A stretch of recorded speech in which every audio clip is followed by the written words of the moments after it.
Asalaamu calaykum waraxmatullaahi wabarakaatu.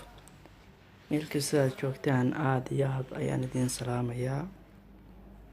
Waxaan doonayaa inaan maanta ka hadlo waxaad iyo aad u muhiimsan oo ay fiican tahay in laga hadlo qof kastaana ogaado. Haddaba maxay yihiin waxaas?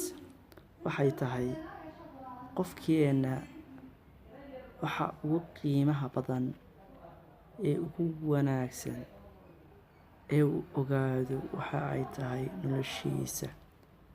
Haddaba in aad noloshaada ogaataa waa wax aad iyo aad u fiican. waxa aad ku noqon kartid qof adduunkan ka jira, qof adduunkan laga yaqaano ayaad ka noqon kartaa marka aad nafsadaada noloshaada ogaatid, meesha ay u jahaysan tahay iyo halka ay u socoto. Haddaba dhammaanteen waxaa inuu ka baahan yahay inaynu ogaano nolosheena halka ay u socoto, kana faa'iidaysano nolosheena, kuna noolaano daqiiqad kastaba sidii daqiiqadii inuu ku dambeysay, aynu ka faa'iidaysano waqtigeena qaaliga ah.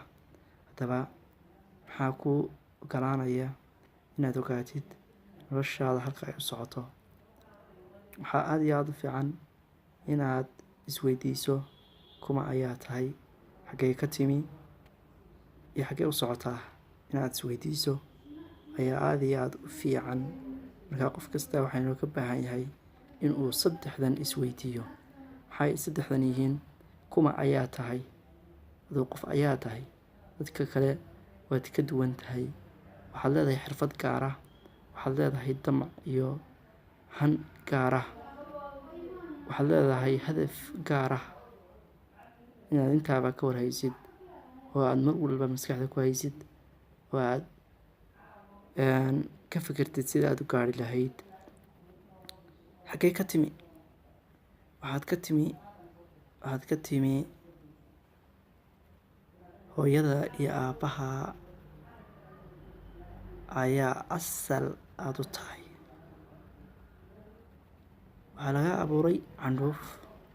Markaa kibir iyo waxyaabaha kale inaad noqotid qof kibira, inaad qof Ilaahay caasiya, inaad noqotid, intaas waxaa laga yaabaa inay kaa hadho.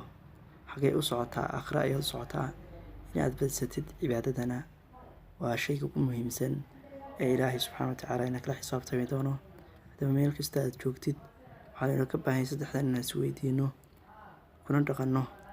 Markaa waxaynu noqon doonaa dad noloshooda fahma, ugana magacoodana adduunkan uga taga, wax soo saarna yeesha, adduunkana farxad iyo himad aad iyo aad u sarreysa ugu noolaada, aakhirana insha allahu khayr ka weyn ka helaa. Aad iyo aad ayaad u mahadsantahay. meel kasta aad joogtid waxaan ku leeyahay ku xidhnaaw janankeena aadka aadka u qaaliga ah. Waxaan kuu rajeynayaa mar walba inaad ku noolaatid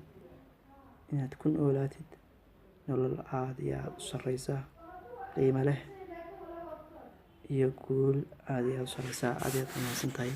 Haddaba ha iloobin ku samee subscribe. janankeena waa janankaaga, waa janankeena.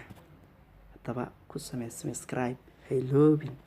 waxaad heli doontaa isbuuc kasta fiidiyoyo aad iyo aad u qiimo badan.